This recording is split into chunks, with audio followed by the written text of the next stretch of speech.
ఈ పాడ్కాస్ట్ తిప్పి చూడాల్సిందే. పేరెంట్స్లో ఒక ట్రెండ్ నడుస్తుంది. ఇంటర్ దాకా వాడు ఏం చదువుతాడో వాడికి తెలియదు పిల్లాడికి, అదొక ఫ్లో. దాని తర్వాత టర్మ్ ఒక పదం బాగా ఫేమస్ మార్కెట్లో, ప్యాకేజ్. ఒక ప్రాజెక్ట్ మేనేజర్కి ఎంఎన్సి కన్స్ట్రక్షన్ కంపెనీలో ఎంత సాలరీ ఉండొచ్చు అంటారు? Mostly 80 lakhs to 1 crore per annum ఆయన సాలరీ. రైతు దేశానికి ఎంత ఇంపార్టెంటో సివిల్ ఇంజనీర్ అంత ఇంపార్టెంట్.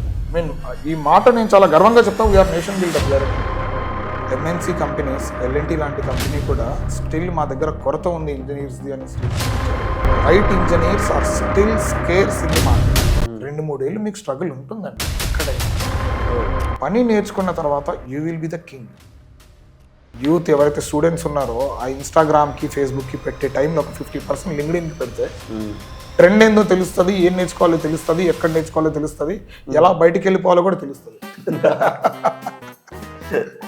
అంటారు ఇప్పుడు మనం ఫోన్ వాడుతున్నాం, ఈ ఫోన్ వాడడం నాకు వచ్చు, దీంట్లో సాఫ్ట్వేర్ ఉంది, అంత మాత్రాన నేను సాఫ్ట్వేర్ ఇంజనీర్ కాదు.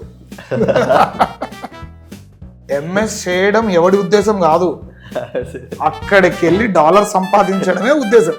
కొన్ని కాలేజెస్ లో మెకానికల్ 60, సివిల్ 60, ట్రిపుల్ 60 ఉంటే సిఎస్సికి వచ్చేసరికి సిఎస్సిలో CSE AI, CSE IoT, CSE AML, CSE ML, CSE data science. ఇంకొక మాట, మనం చాలా అనుకుంటున్నాం కదా ఇప్పుడు సిఎస్సిలో ఇన్ని సీట్లు పెరిగిపోయాయి, అన్ని ఉద్యోగాలు ఎక్కడున్నాయండి? Coming to your journey sir, అంటే సివిల్ తీసుకోవాలి అండ్ అందులో మళ్ళీ ప్రొఫెసర్ అవ్వాలన్నా ఎలా sir journey? To make heroes we need directors. ఇంజనీర్లను ప్రొడ్యూస్ చేయాలంటే ప్రొఫెసర్స్ కావాలి.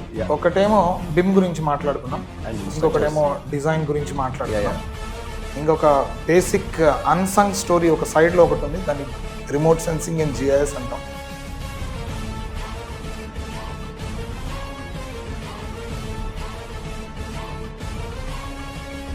I am specialized in that.